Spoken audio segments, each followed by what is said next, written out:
বিদেশে বহু দেশে এভাবে চিকেনের মধ্যে জল ভর্তি করা হয়, কিন্তু চিকেনের মধ্যে এরকম ভাবে জল ভর্তি করার কারণ কি? চিকেনের ওজন বাড়ানো, না এর পেছনে রয়েছে অন্য কারণ? একই সঙ্গে চায়নাতে বেশ কিছু এমন ফল আছে যেগুলিকে দেখলে আপনি অবাক হয়ে যাবেন, যার মধ্যে কিছু ফল তো আপনার চেনা হলেও সম্পূর্ণ অচেনা মনে হবে, আর কিছু ফল তো পুরোপুরি অচেনা।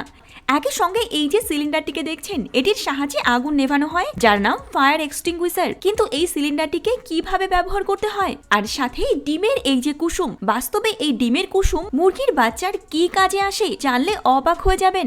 সঙ্গে বেশ কিছু ফল যেগুলি অতীতে অন্যরকম ছিল। সবার প্রথমে শুরু করি চায়নার ফল দিয়ে।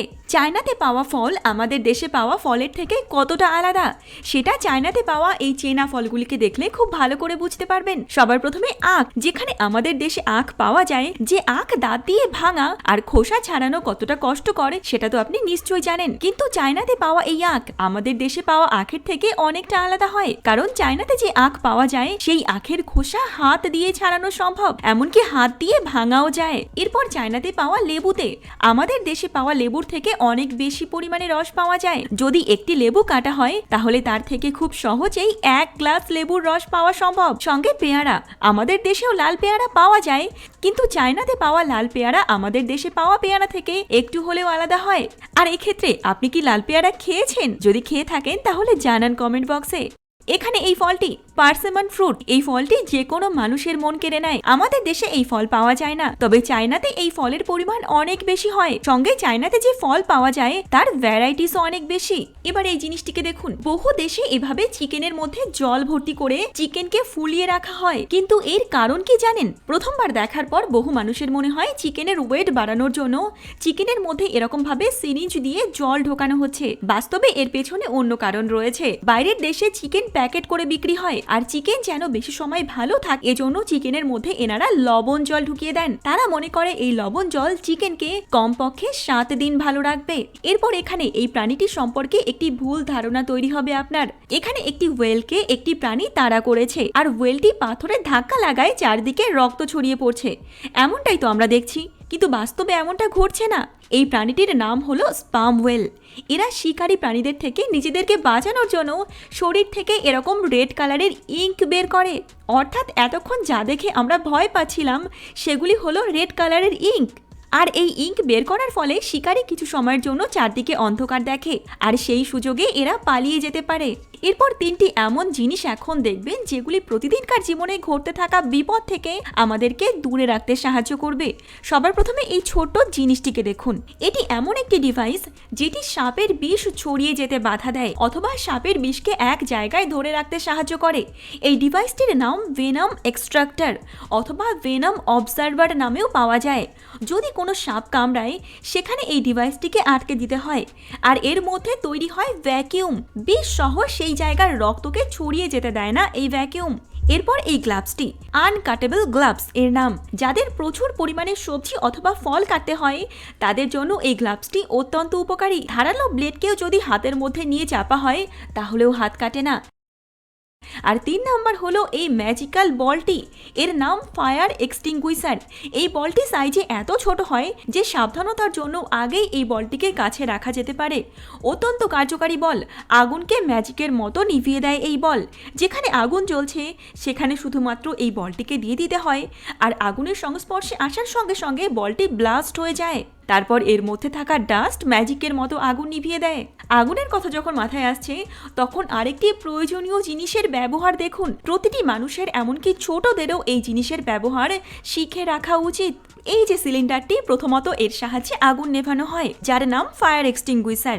এমনিতে তো এই সিলিন্ডারে থাকা সিস্টেম অত্যন্ত সহজ সরল, তবুও প্রথমবার এই সিলিন্ডারটি ব্যবহার করার আগে প্রতিটি মানুষই একটু বিভ্রান্তিতে পড়ে যায়। এই সিলিন্ডারে প্রধানত 2টি লক থাকে, যার মধ্যে একটি লক হলো এরকম একটি পিন, যেটি ফায়ার এক্সটিংগুইশার ব্যবহার করার আগে খুলে নিতে হয়। এরপর এই পিনটিকে খুলে নেওয়া হয়ে গেলে দ্বিতীয় কাজটি হলো এরকম একটি ব্লু কালারের লক। পিনটিকে খোলার পর এই ব্লু কালারের লকটিকে খুলে নিতে হবে। এই দুটি কাজ হয়ে গেলে এই ফায়ার এক্সটিংগুইশারটিকে প্রেস করতে হবে, যার ফলে এর মধ্যে থাকা কার্বন ডাই অক্সাইড হাই স্পিডে বেরিয়ে আসবে আর খুব সহজেই আগুন নিভে যাবে।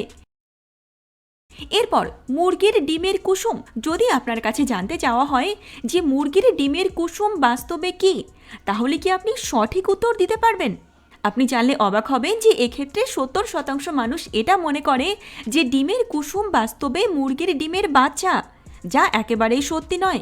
যখন মুরগির ডিম থেকে বাচ্চার জন্ম হয় তখন বাচ্চা কুসুমের সঙ্গে জুড়ে থাকে মাত্র, আর এই কুসুমে বাচ্চার জন্য প্রয়োজনীয় প্রোটিন থাকে, সঙ্গে থাকে ভিটামিন, থাকে কার্বোহাইড্রেট সহ বাকি নিউট্রিয়েন্টস। যদি সঠিকভাবে হিসাব করে বলতে হয় তাহলে যতটা ড্রাই অংশ থাকে তার মধ্যে 65% থাকে ফ্যাট, 31% থাকে প্রোটিন, 4% থাকে কার্বোহাইড্রেট সহ বাকি নিউট্রিয়েন্টস, যা মুরগির বাচ্চাকে ডিম থেকে বাচ্চাতে পরিণত হতে সাহায্য করে। এরপর এখানে এই কাকগুলিকে দেখুন, এটি অত্যন্ত মজাদার একটি ভিডিও। এই কাকগুলিকে আপনি চালাক বলবেন না বুদ্ধিমান। এখানে এই কাকগুলি পশুদের শরীর থেকে লোম নিয়ে যাচ্ছে গুচ্ছ গুচ্ছ করে। এরা বাসা তৈরি করার জন্য এমনটা করছে। এরা বাসা তৈরি করার জন্য আলাদা আলাদা জায়গা না ঘুরে পশুদের শরীরকে বেছে নিয়েছে, আর এক্ষেত্রে গুচ্ছ গুচ্ছ লোম নিয়ে যাচ্ছে। এরপর এখানে এই মাছটি কতটা পরিমাণে জল পান করে যাচ্ছে। এদের নাম হলো ওয়েল শার্ক। এরা জলের সঙ্গে সঙ্গে ছোট ছোট মাছকেও খেতে থাকে। আর এই মাছেদের বিষয়ে একটি অদ্ভুত ব্যাপার হলো এদের শরীরের প্যাটার্ন মানুষের ফিঙ্গারপ্রিন্টের মতো হয়, খুব সহজেই এদেরকে আলাদা করা যায়। এরপর এখানে ফুটতে থাকা সবুজ রঙের এই জিনিসগুলি বাস্তবে কি বলতে পারবেন? একই সঙ্গে এগুলিকে ঠিক কিভাবে ব্যবহার করা হয়? প্রথমবার দেখার পর ফুটতে থাকা এই জিনিসকে লিকুইড মনে হয়, যার মধ্যে একের পর এক জিনিসগুলিকে ডোবানো হচ্ছে, কিন্তু আসলে এগুলি এক ধরনের পাউডার। একে বলা হয় থার্মোপ্লাস্টিক পাউডার কোটিং। থার্মোপ্লাস্টিককে পিষে এই পাউডার তৈরি করা হয়। কোনো মেটালের জিনিসকে কালার করার জন্য এই প্লাস্টিক কোটিং ব্যবহার করা হয়। মেটালের সংস্পর্শে আসার সঙ্গে সঙ্গে এই প্লাস্টিক কোটিং মেটালের সঙ্গে আটকে যায়। এভাবে মেটালকে কালার করলে এক তো মেটালের কালারে টেকসই হয়, আর সাথে এই পদ্ধতিতে কালার করলে অল্প সময়ে অনেক জিনিস কালার করা সম্ভব। এবার একটি প্রয়োজনীয় জিনিস জেনে রাখুন, কোনো ঠান্ডা এলাকাতে অথবা বরফ এলাকাতে গেলে ভুলেও এই কাজটি করবেন না। আসলে ঠান্ডা এলাকাতে বরফ পড়তে থাকে, আর অনেক ভিডিওতে আপনি দেখেছেন যেখানে কিছু মানুষ পড়ে থাকা এই স্নো খেতে শুরু করে। এতে অস্বাভাবিকের কিছু নেই, বহু দূর থেকে গিয়ে এরকম স্নো দেখে আনন্দে আত্মহারা হওয়াটা স্বাভাবিক। কিন্তু এখানে পড়ে থাকা স্নোতে ব্যাকটেরিয়া থাকে, যা যে কোনো কাউকে অসুস্থ করতে পারে। দেখে এই স্নোকে পিওর মনে হয়, পলিউশন ফ্রি মনে হয়, কিন্তু এই স্নো মাটিতে পড়ার আগে হাওয়ার সঙ্গে টাচ হয়ে আসে। সাথে মাটিতে যখন এই স্নো পড়ে তখন মাটিতে থাকা ব্যাকটেরিয়া এর সঙ্গে মিশে যায়, অনেকটা আমাদের দেশে পড়ে থাকা বৃষ্টির জমা জলের মতো। আর যদি কেউ এই স্নো খায় তার মানে সে ব্যাকটেরিয়াওয়ালা স্নো খাচ্ছে। এদিকে স্নো সম্পর্কে যখন বলা হচ্ছে তখন এটিও জানুন যে একটি এমন রোগ আছে যে রোগে মানুষ স্নো খেতে পছন্দ করে অথবা বরফ খেতে পছন্দ করে। শুনতে অবাক লাগলেও এটি সম্পূর্ণ সত্যি। কিছু মানুষ যেমন চক অথবা মাটি খেতে পছন্দ করে, অনেকটা সেরকম ভাবে এই বরফ খাওয়া রোগকে বলা হয় পেগোফেগিয়া। জানা গেছে এই লক্ষণ যাদের মধ্যে দেখা যায় তাদের শরীরে আয়রনের পরিমাণ কম থাকে, সঙ্গে অন্যান্য নিউট্রিয়েন্টসও কম থাকে। আর এই রোগের একটি সাইড এফেক্টও আছে। এইভাবে যদি কেউ এক নাগারে বরফ খেতে থাকে তাহলে তার শরীরে রক্তাল্পতা দেখা দেবে, সঙ্গে দাঁতের এনামেল ক্ষয়ে যাবে, আর সাথে ধমনী শুকিয়ে যেতে থাকবে। এবার চায়নাতে এরকম কাচের ব্রিজ তো আপনি দেখেছেন, কিন্তু বাস্তবে এই কাচের ব্রিজের ওপর কতটা ভরসা করা যায়? প্রথমত, চায়নাতে যে সমস্ত কাচের ব্রিজ আছে সেগুলিতে এত বড় বড় কাচ লাগানো হয়েছে যে যদি একটি কাচও ভেঙে যায় তাহলে 10 থেকে 20 জন মানুষ তখনই প্রাণ হারাবে। কিন্তু সত্যি কি এই কাচ ভাঙে কখনো? বাস্তবে এরকম ঘটনা ঘটার কোনো সম্ভাবনা নেই, কারণ সমস্ত রকম পরীক্ষা নিরীক্ষা করে দেখার পর মানুষকে এই ব্রিজে চলাচল করার অনুমতি দেওয়া হয়েছে। হাতুড়ি দিয়ে যখন কাচে আঘাত করা হয় তখন কাচে ক্র্যাক এসে যায়, আর এরপর কাচের ওপর দিয়ে ভারী গাড়ি চালানো হয়, কিন্তু তারপরেও গাড়ির দ্বারা কাচের কোনো ক্ষতি হয় না। এজন্য চায়নাতে তৈরি কাচের ব্রিজের ওপর ভরসা করা যায় আর নির্ভয়ে এর ওপর চলাচল করা সম্ভব। তবে এই ব্রিজে যে প্রজেক্টর লাগানো থাকে তাতে এই প্রজেক্টরের জন্য যদি কোনো দুর্বল ব্যক্তির হার্টে আঘাত লাগে সেক্ষেত্রে কর্তৃপক্ষ দায়ী থাকে না।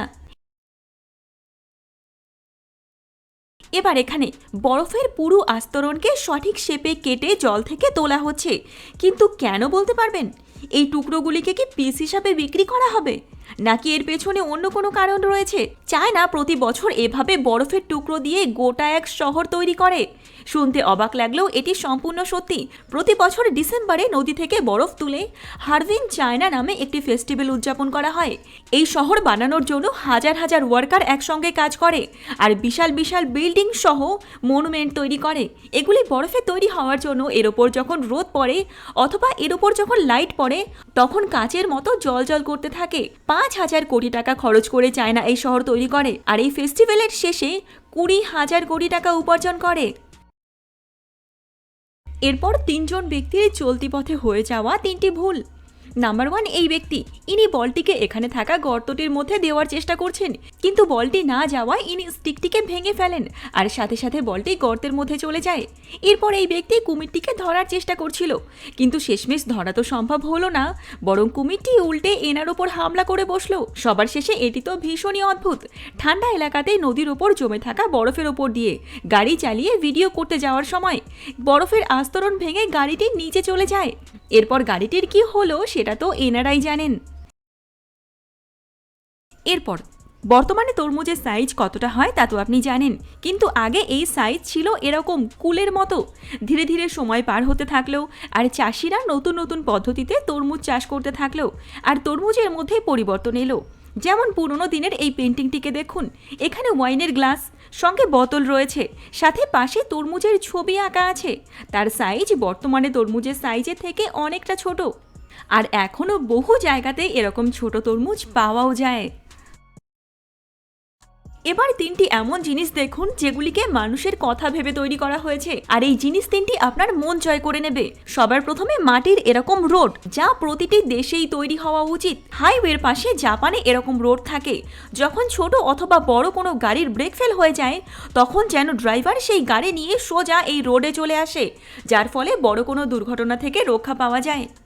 এরপর এখানে বড় বড় বিল্ডিংগুলিতে এমার্জেন্সি প্রস্থানের জন্য এরকম জিনিস লাগানো থাকে। ভূমিকম্প অথবা আগুন লাগার মতো কোনো দুর্ঘটনা ঘটলে এই জিনিসগুলি খুলে দেওয়া হয় আর বিল্ডিংয়ের মধ্যে থাকা ব্যক্তিরা এক এক করে স্লাইড করে নিচে নেমে আসতে পারে।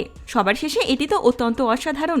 এটি এমন একটি মেশিন যেটিকে লোহাকে কাটার জন্য তৈরি করা হয়েছে, সাথে যে কোনো শক্ত জিনিস কাটা যায় এর সাহায্যে, কিন্তু এর মধ্যে একটি সেন্সর লাগানো থাকে আর এই সেন্সরের জন্য যদি এর নিচে ভুলবশত হাত চলে আসে তাহলে মেশিনটি হাতের টাচ পর্যন্ত করে না।